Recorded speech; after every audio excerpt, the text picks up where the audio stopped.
All right, fourth graders, we are on Unit 2, Week 1, and our story this week is called What Joe Did.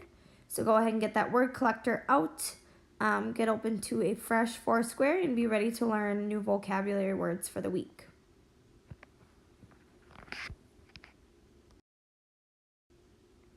So a few things before we get started. Remember to stop the video at any time to write down your words and definitions.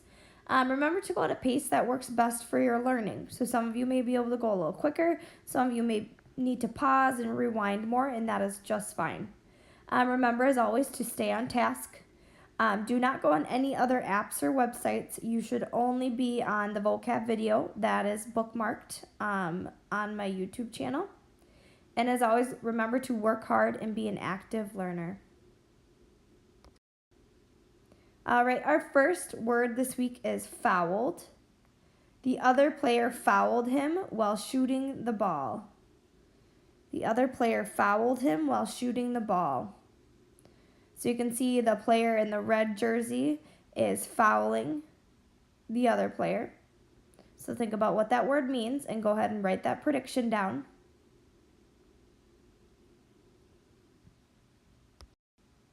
So fouled means made an unfair play against. So to make an unfair play against is what fouled means. So if you look at these pictures, we have a picture of someone playing, well, two people playing soccer, and one person is fouling or has fouled the other person. So they're making an unfair play against him. And then we have another basketball picture, and the person in the white jersey is fouling the person that's shooting the ball. So think about, why is it unfair to foul in sports? So the reason we can't foul in sports is obviously for safety, because it can't be safe for other players. And it's also unfair to foul, and it's not good sportsmanship.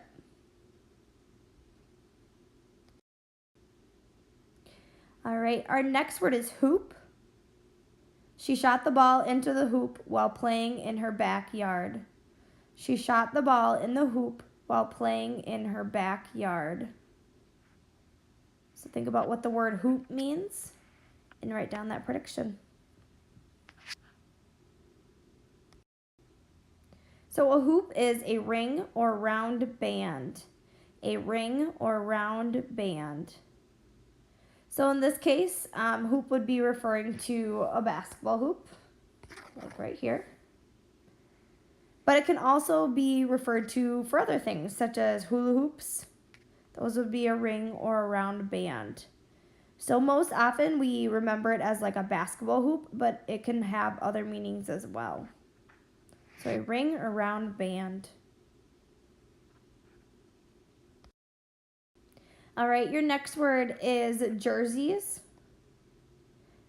The Minnesota Lynx wear blue jerseys. So here's a picture of our WNBA women's basketball team, the Minnesota Lynx, and they wear blue jerseys. So go ahead and write down what you think jerseys means.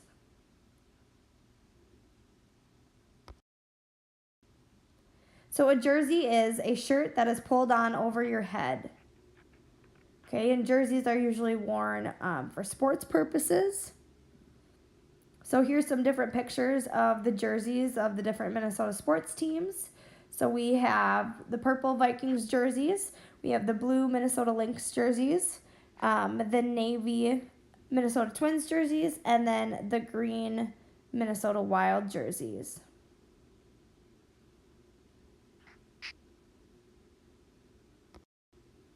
All right, our next word is marveled. She marveled at her first 3D movie.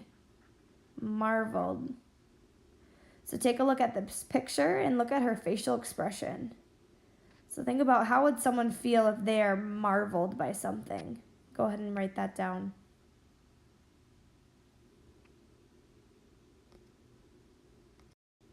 So marveled means filled with wonder or was astonished. So to be filled with wonder or to be astonished.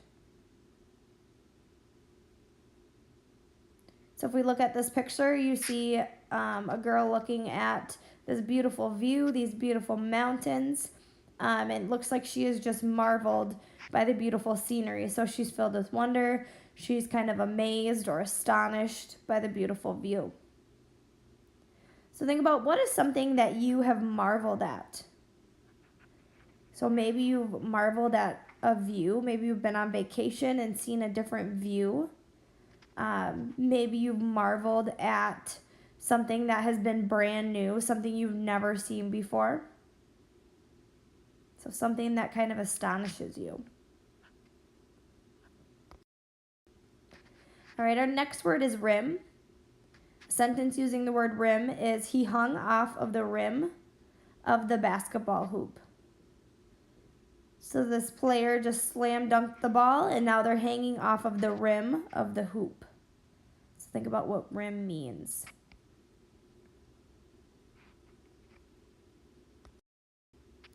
So a rim is an edge or border around something.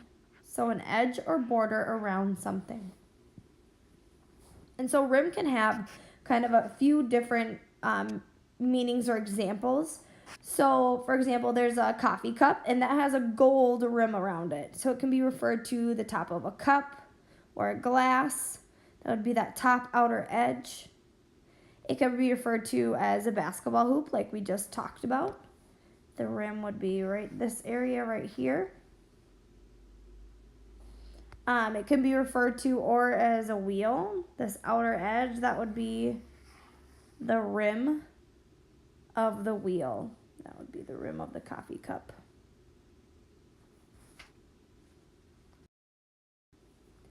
Your next word is speechless. Her story left them speechless. So look at these girls' faces. Think about what they're feeling. They're speechless.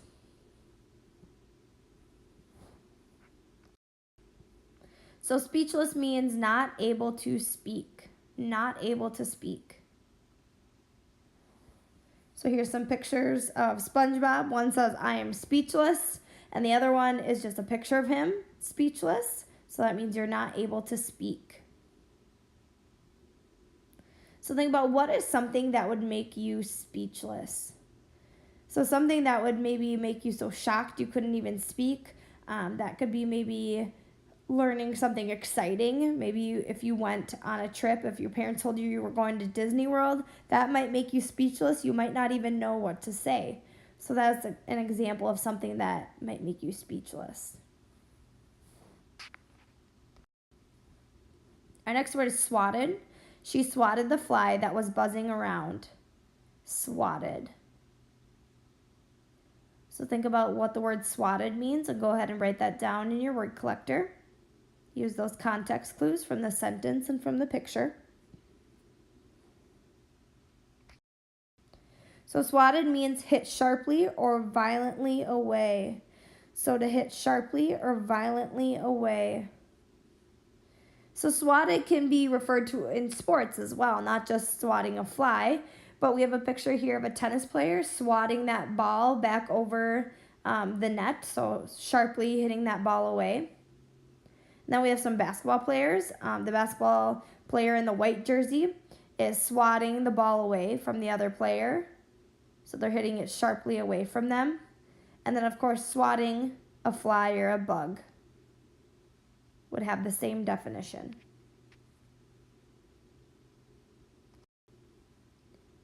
All right, your last word of the week is unbelievable.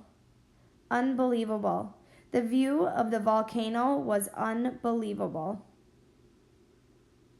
So think about what that word means and go ahead and write that down. Unbelievable. So unbelievable means incredible. Unbelievable means incredible. So here's some different pictures that would be thought of as unbelievable or incredible. So here we have a really pretty picture of waves happening over a sunset. So that's an incredible picture. And then we have a picture of kind of an island with the ocean and the really, really blue water. So that picture would be unbelievable or incredible as well. All right, kiddos, this is our last word for the week. So make sure you go ahead, make sure you have all 8 words. You have the predictions for their meaning down, and you also have their definition. So make sure that you have all 8 of those done. If you need to go back, go ahead and rewind, pause where you need to make sure you have those definitions and all of those words. All right, kiddos, thank you for being active learners.